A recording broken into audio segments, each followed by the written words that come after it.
성가대 아름다운 찬양 감사를 드립니다.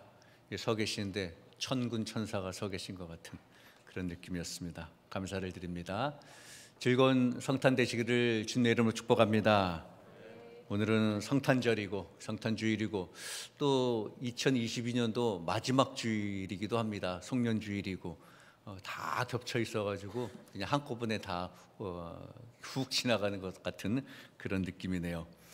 아무쪼록 성탄절을 맞이해서 성탄의 의미를 잘 되새기면서 성탄의 기쁨을 누리시는 그런 여러분 되시기를 주님의 이름으로 축복합니다.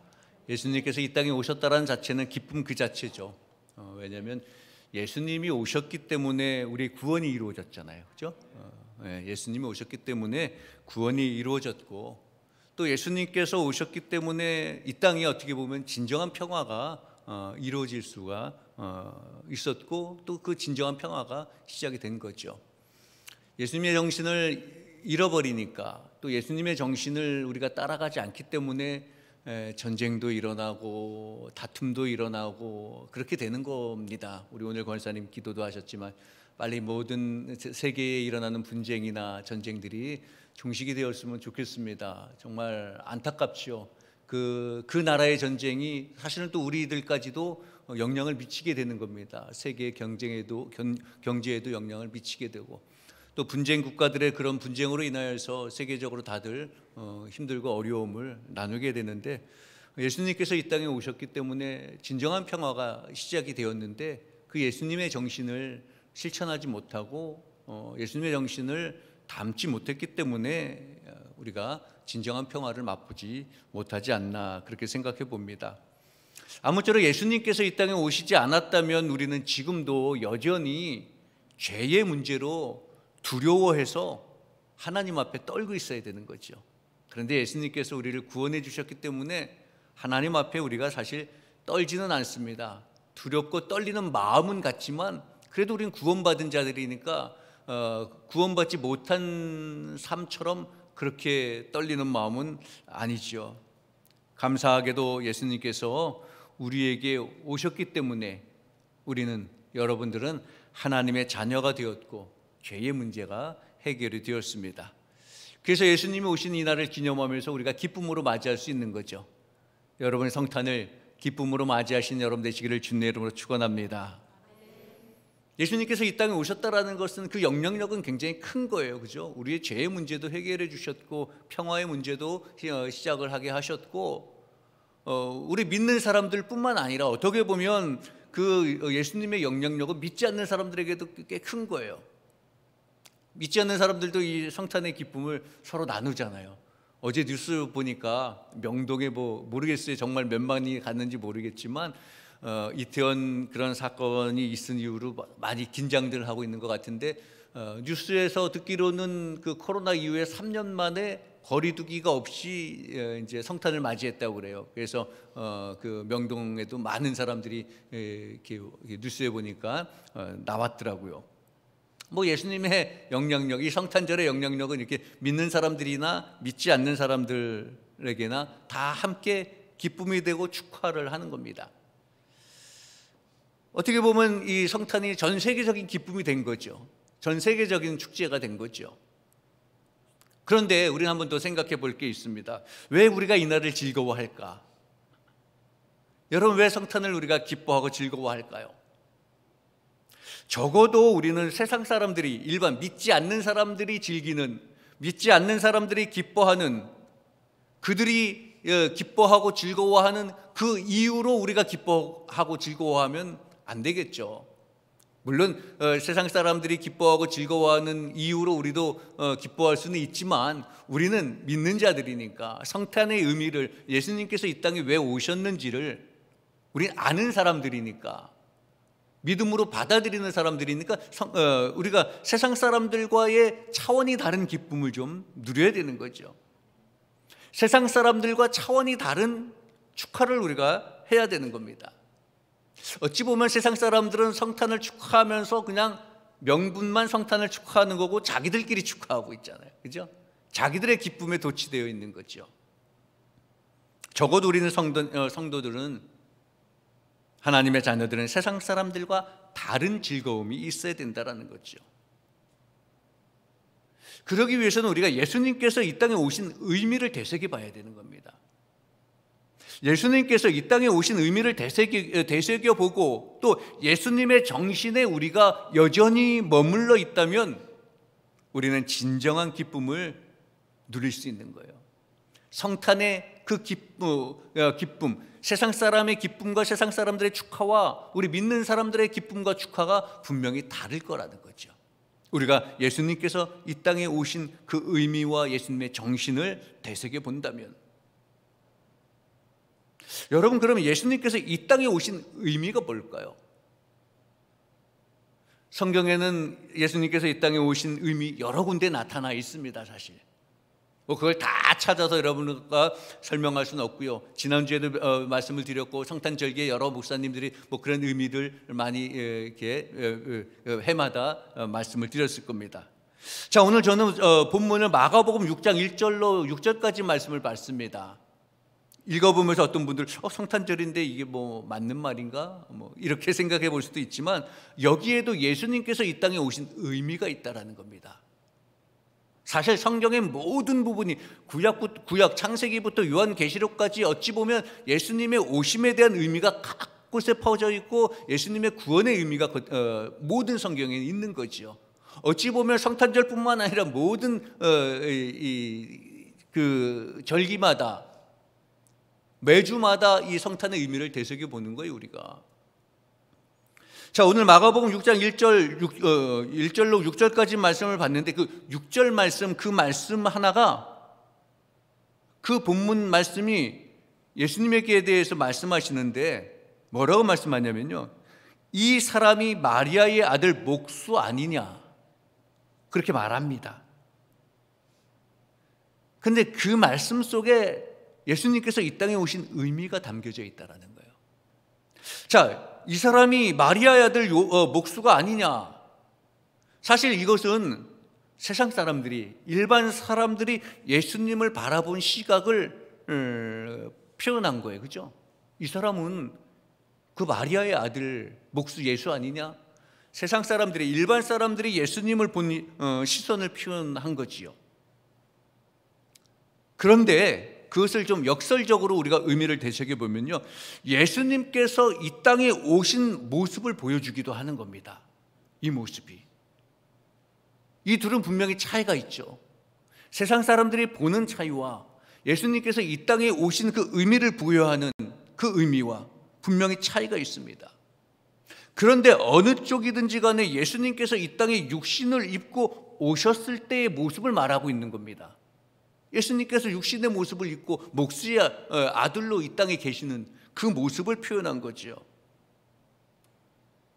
그런데 그 모습 속에서 예수님께서 이 땅에 오신 그 의미를 발견할 수 있다는 거예요. 어떤 의미를 발견할 수 있을까? 예수님께서 가장 평범한 모습으로 이 땅에 오셨다라는 거예요. 가장 우리와 친근한 모습으로, 누구나 다 옆에서 볼 수 있는 그분으로 이 땅에 오셨다라는 거죠. 여러분, 이 사람은 마리아의 아들 목수 아니냐? 마리아의 아들 목수 아니냐? 이 말의 뜻이 무엇일까요? 그러니까 사람들이 이미 그 예수에 대해서 다 알고 있다라는 거예요. 예수에 대해서 특별한 게 없다는 거죠. 먼저 마리아의 아들이라고 표현을 하죠. 그렇죠? 그러니까 마리아는 누구? 늘 자기 자신들과 같이 있었던 사람이에요. 우리로 말하면 누구? 쟤는 누구? 아무개의 아들 아니냐? 우리 집사람이 정은숙이니까 저 아이는 야 은숙이 아들이 아니냐? 동네 사람들하고 서로 친하게 지낸다면, 그죠? 여기 은숙이도 여기 또 있네요, 그죠? 은숙이 아들이 아니냐? 그런 거예요. 마리아의 아들이 아니. 그러니까 누구나 다 아는 존재라는 겁니다. 어려서부터 다 봐왔던 존재예요. 그러니까 특별할 게 하나도 없는 거예요. 평범한 인물이라는 거죠. 그리고 목수라고 표현을 합니다. 왜 목수일까요? 예수님의 아버지, 육신 아버지 요셉이 목수였잖아요. 그러니까 예수님이 어려서부터 아버지의 가업을 이어받아가지고 같이 일을 해온 거예요. 목수 일도 한 겁니다. 망치도 뚝딱거리고 의자도 고쳐주고 책상도 고쳐주고 이런 모습이요. 사람들이 다 봐왔다라는 거예요. 세상 사람들이 보기에는 아무런 특별한 인물이 아닌 거예요. 그냥 요셉의 장남, 요셉의 장남 예수가 아버지와 같이 그냥 망치질도 하고 뭐 그런 겁니다. 전혀 뭐 색다른 인물이 아니라는 거죠. 그저 그냥 우리로 말하면 목공소집 아들이에요. 자, 그런데 여러분, 아주 평범한 인물이라는 그런 말을 하고 있는데, 여기서 우리가 그 세상 사람은 야 뭐 그렇게 보냐고 비판할 그것도 아니고요. 이 반응에서 나오는 그 자체에 우리가 한번 관심을 가져보는 겁니다. 예수님의 모습이 어땠다라는 겁니다. 어땠다라는 건가요? 그 사람들의 반응이. 당시 사람들이 봤을 때 지극히 평범한 모습이었다라는 거예요. 그냥 이웃집에서 친근하게 일하던 목수였고, 또 목수의 아들이었고, 그냥 그저 마리아의 아들이었고, 우리 옆에 집 아무개 아들인 거예요. 그저 평범한 겁니다. 이 말씀은요, 예수님께서 우리에게 아주 가장 평범한 모습으로 우리 가운데 오셨다라는 거예요. 특별한 모습으로 오신 게 아니라 가장 평범한, 가장 친근한 모습으로 오셨다라는 거죠. 이 모습은 여러분, 사실은 오늘날 우리 성도들이, 오늘날 우리 교회가 지향해야 될 그런 모습이라는 겁니다. 오늘날 교회와 우리 성도들은 우리도 세상 속에 들어가야 된다는 거죠. 물론 그렇다고 해서 세상을 닮아가라는 건 아닙니다. 그 차원이 틀린 겁니다. 우리도 이 땅에 있잖아요, 여러분. 세상에 우리 흔히들 뭐 불교와 교회는 뭐가 다른가? 물론 요즘도 불교 절이 이제 뭐 교회처럼 바깥에 나와 이렇게 있는데, 예전에 교회는 세속을 등지고 산으로 들어갔지만, 절은, 교회는 세상과 함께하는 거죠. 의미는 다르지만 그렇게 한번 해석을 해보는 겁니다. 오늘날 교회에 우리의 모습이 어찌해야 되느냐, 성도들의 모습이 어찌해야 되느냐, 세상과 함께 세상 속으로 들어가야 된다는 거죠. 그러니까 가장 평범하고 가장 친근한 모습이 되어져야 된다는 겁니다. 세상 사람들에게 우리 성도들이, 세상에서 우리 교회가 가장 평범하고 친근한 존재가 되어야 된다는 거지요. 근데 오늘날 우리 교회나 우리 성도들의 모습을 한번 돌이켜 봅니다. 여러분들이 보시기에는 어떻습니까? 이 땅의 교회와 이 땅의 성도들이 언젠가부터 이 땅의 교회와 성도들이 세상 사람들처럼 웅장하고 화려하게 인정받고 자랑하고 싶은 교회가 됐고, 자랑하고 싶은 그런 성도들이 되어졌다라는 거예요. 세상처럼 뭔가 뭐 대단해져야지 되는 그런 어떤 기득권을 쥐고 싶은 그런 교회와 성도가 되어졌다라는 거죠. 그러니까 요즘 교회가 세상에서 어떻게 보면 기득권층이 됐다라는 거예요. 누군가 그렇게 표현하더라고요. 교회가 기득권을 가지려고 한다라는 겁니다. 그러다 보니까 어느새 교회는 이 사회에서 대다수의 사람들에게 이질적인 존재감을 갖게 되는 거예요. 왜 그렇게 됐을까? 이유는 단 한 가지라는 거죠. 우리가 예수님처럼 가장 평범한 모습으로 이 세상에 가야 되는데 그렇지 않았다라는 겁니다. 예수님의 정신을 잃어버리지 말아야 되는데 예수님의 정신을 잃어버렸다라는 겁니다. 예수님의 정신이 조금 자꾸 줄어들었다라는 거예요. 누가 봐도 친근해야 되고 누가 봐도 잘 어울리는 모습이 되어야 되는데 너무 교회가, 성도들이 담을 높이 쌓았다라는 거예요. 제가 지난주에 그런 담을 허를 땀이 있고 쌓아야 될 땀이 있다고 그랬잖아요. 예수님은 허를 땀을 허시고 쌓을 땀을 쌓으셨다고 그랬습니다. 근데 우리는 거꾸로 하지 않나? 허물러야 되는데 오히려 쌓고, 쌓아야 되는데 오히려 허물어져 있고, 너무나 우리가 높은 벽을 쌓고 있어서 세상 사람들이 보기에는 감히 접근할 수 없는 교회가 되었습니다. 감히 접근할 수 없는 성도가 되어져 버렸습니다. 그래서 세상과 이질감이 되어져 버리게 되는 겁니다. 여러분, 우리가 성탄절을 맞이하여서 이제 우리 성도들이, 이 땅의 교회들이 이제 예수님처럼 이 땅에 임해야 된다는 거예요. 예수님은 어떤 모습으로 이 땅에 임했는가? 예수님은 어떤 모습으로 살아가셨는가? 예수님은 말구유에 태어나셨고 가장 화려해야 될 분이 가장 비천한 모습으로 태어나셨고 가장 존중을 받고 존경을 받아야 될 하나님의 아들이 가장 사람들에게 박해를 받고 핀잔을 받고 조롱을 당하셨습니다. 정말 귀족들과 잘난 사람들과 어울려도 되실 분이라고 생각하는데, 그런데 그런 사람들하고는 어울리지 아니하고 가장 낮고 천하고 소외된 자들, 고아와 가부와 어린아이들을, 병든 자들을 그들과 함께 하셨다라는 거죠.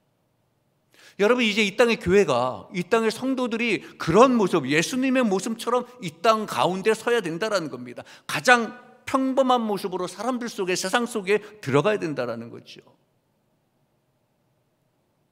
이제 이 땅의 성도들이 목회자이든 모든 성도이든 교회든 평범한 이웃집 아저씨 같아야 된다는 거예요. 이웃집 아저씨와 같은 모습으로 세상 사람들에게 다가가야 된다는 거죠. 그래서 그들의 아픔을 함께하며 같이 아파해야 되는 거예요. 그들의 외로움을 함께하며 같이 참아주기도 하고 같이 위로하기도 하고 그들의 고통에 함께 동참하기도 하고, 그렇게 가장 친근하게 다가갈 수 있는 공동체가 교회 공동체가 되어야 되는 거예요. 여러분, 우리만 잘 먹고 잘 살면 뭐합니까? 우리 교회만 잘 되고 잘하면 뭐합니까? 세상에 많은 사람들이 우리 교회를 보고 따가운 시선을 한다면, 이질감을 느낀다면 그거는 예수 공동체가 아니라는 거예요. 그냥 종교적인 집단인 거예요. 자신들의 이득만을 취하는 그냥 하나의 집단밖에 안 된다는 거죠. 여러분, 이제 우리는 예수님께서 이 땅에 어떤 모습으로 오셨는지, 어떠한 삶을 사셨는지를 우리는 돌아봐야 되는 겁니다. 예수님께서는 이 땅에 오셔서 아픈 자들과 외로운 자들과 고통을 당하는 자들과 가장 친근한 모습으로 그들과 함께 하셨다라는 거예요. 여러분, 우리는 오늘 예수님이 오시는 날을 기념하는 날입니다.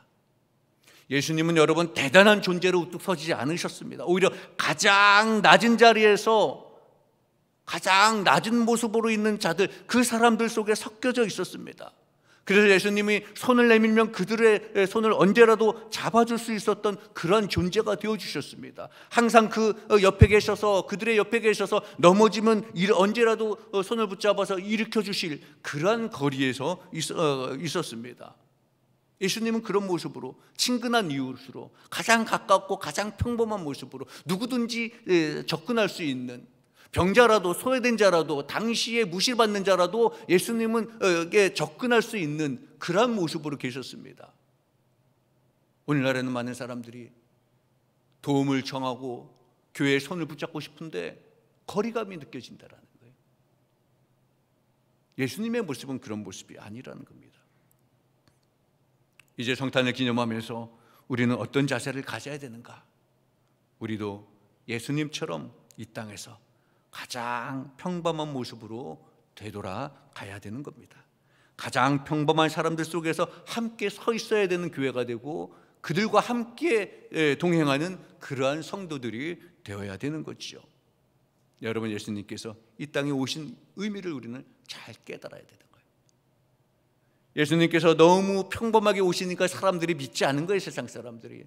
그러니까 세상 사람들의 가치관은, 세상 사람들의 눈은 예수님에 대해서, 메시아에 대해서 굉장한 어떤 그 높으신 분이긴 하지요. 그런데 그 낮은 자들과 함께 오시리라고 생각을 하지 못한 겁니다. 자기 인간의 판단, 자신들의 생각으로만 메시아를 생각했기 때문에. 그래서 가장 평범한 모습으로 오셨는데 그들은 어떻게 대접합니까? 너무 평범한 모습으로 오니까 예수님을 믿음으로 받아들이지 못한 겁니다. 예수님을 메시아로 받아들이지 못하는 거예요.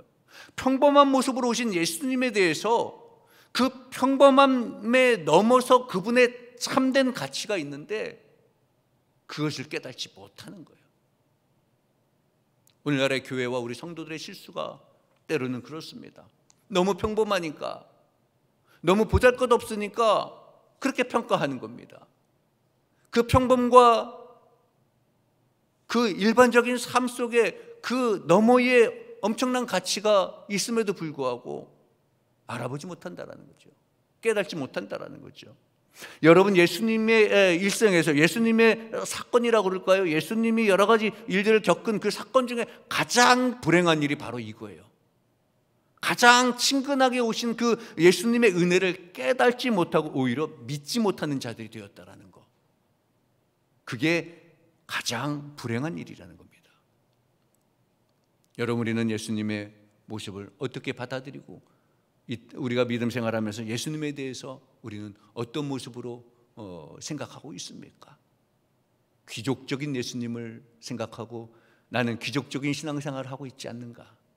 그러나 예수님은 귀족적인 모습으로 오셔서 귀족의 삶을 살지 않으셨습니다. 아무도 알아보지 못하고 아무도 알아주지 않는 그러한 모습으로 오셔서 가장 평범한 그저 마리아의 아들, 요셉의 아들, 목수로서 그 아주 주변의 사람들과 같이 어울려 그렇게 살으셨습니다. 그래서 오늘 본문의 말씀 회당에서 가르치고 하는데 특별한 걸 압니다. 저는 누구냐? 특별한 건 뭔가 특별하다라는 것을 깨달으면서 알면서도 메시아라고 인정을 하지 않습니다. 그저 마리아의 아들 목수 예수가 아니냐? 믿음의 눈을 떼지 못한다라는 거죠. 세상 사람들은 예수님을 보고도 알아보지 못합니다.